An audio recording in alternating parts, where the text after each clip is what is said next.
30s are supposed to be when you finally have your money together. But here's the thing nobody tells you: most people hit 40 and realize they spent the entire decade reacting to emergencies instead of building anything real. So today we're walking through the 10 money milestones that actually matter.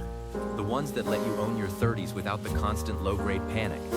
Let's start with the first one, because without this, everything else is just theory. Milestone 1. Your first real emergency fund, $2,000, not $10,000. Not 6 months of expenses, $2,000. Here's why this number is magic. It covers the car repair, the emergency dental work, the broken laptop, the last-minute flight home, the stuff that used to go on a credit card and sit there for months collecting interest. $2,000 doesn't solve every problem, but it stops the spiral. It's the difference between a bad week and a financial disaster. And here's the thing. Once you hit 2,000, you'll feel it. A little less tightness in your chest when you hear a weird noise from the engine. That's what we're after. Milestone 2, automate one bill. You used to forget. This sounds small. It's not, because every time you miss a payment, even by a day, you're paying a late fee, maybe taking a credit score hit, and definitely spending mental energy remembering, stressing, apologizing. Pick one. Internet, phone, student loan minimum. Whatever you've missed twice in the past year, set it to auto-pay from your checking account. The day after your paycheck hits, you just bought back a little piece of your brain. Milestone 3. Know your real hourly wage. Most people think they know what they make, because your real hourly wage isn't your salary divided by 2,080 hours. It's your take-home pay divided by all the hours you actually give to work, including the commute, the time you spend thinking about work at night, the Sunday scaries, the quick check of email at 9 p.m.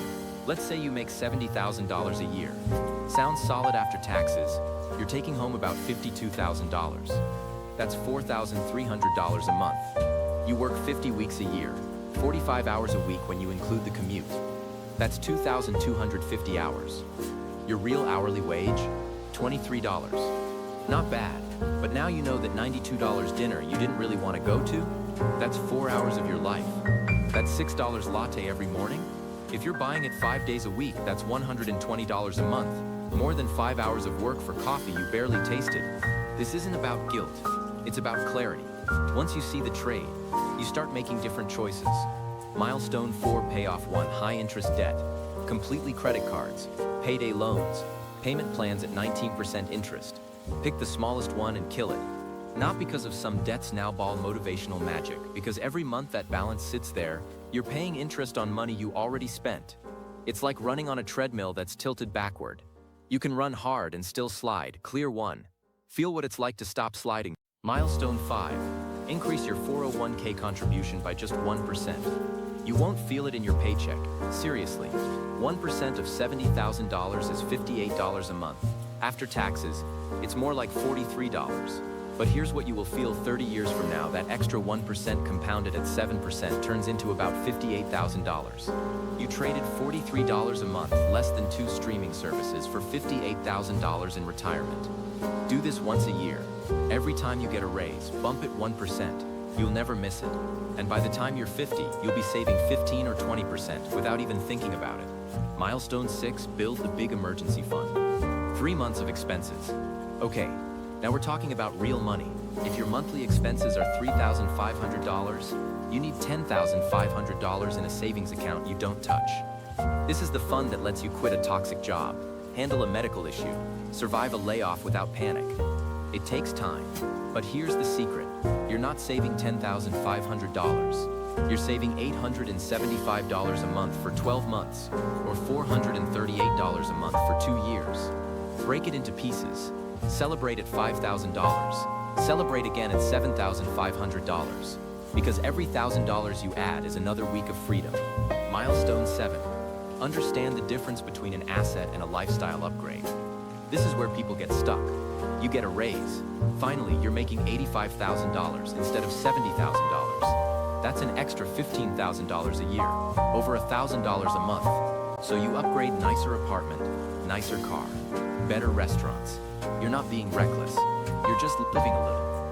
And somehow, 6 months later, you still feel broke. Here's the trap: lifestyle upgrades are expenses that grow with your income. They feel good, but they don't build anything. An asset is something that puts money back in your pocket.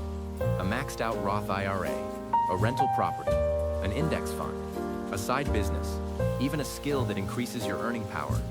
The milestone is this: next time you get a raise, put half toward lifestyle and half toward assets. If you get a $10,000 raise, take $5,000 and enjoy it. Put the other $5,000 into retirement, investments, or paying down your mortgage. You still get to feel the win, but you're also building a foundation. Milestone 8. Have 1 month where you track every dollar, not forever, just once. Because until you see where the money actually goes, you're guessing, and most people guess wrong. You think you spend $400 a month on groceries. It's $650. You think you're careful with takeout. It's $320. You think your subscriptions are under control. They're $87 a month for services you forgot you signed up for. 1 month, write it down. Or use an app. Or just check your bank statement every Saturday. You're not trying to be perfect. You're trying to see the truth. And once you see it, you can fix it. Milestone 9. Invest in something that isn't retirement. Your 401k is locked until you're 60. That's smart for future you. But it does nothing for 37-year-old you who wants to take a sabbatical, start a business, or buy a house. So open a taxable brokerage account. Put $100 a month into a low-cost index fund. Something like VTI or VOO. It's not sexy. It won't make you rich next year. But in 10 years, that's $12,000 in contributions plus growth. And you can touch it whenever you want. This is the money that gives you options. The money that lets you say yes to an opportunity without raiding your emergency fund or your retirements. Milestone 10. Know your number. This is the big one. The one most people never do. Your number is the amount of money you need in investments, generating passive income to cover your basic expenses without working. It's not how much do I need to retire and travel the world. It's how much do I need so that work becomes optional. Here's the rough formula. Take your annual expenses and multiply by 25. If you spend $40,000 a year, your number is $1 million. Sounds huge, but break it down. Max out a Roth IRA for 30 years at 7% growth, and you'll hit about $600,000. Add a 401k with employer match and you're over $1 million. Start at 30, and you're there by 60. The point isn't to obsess. The point is to know. Because once you know your number, every dollar you save stops being a sacrifice and starts being a step toward freedom. Here's the truth. Your 30s are the decade where small decisions compound into life-changing results. You don't need to be perfect. You don't need to make 6 figures or live like a monk. You just need to hit these 10 milestones, one at a time, in order, without shame or pressure. Because the goal isn't to be rich. The goal is to stop feeling stressed every time you check your bank account. If this helped, save it, share it with someone who's tired of feeling behind. And if you want the checklist version, all 10 milestones in a simple one-page tracker, drop a comment and I'll pin the link. You've got this. Let's build something real.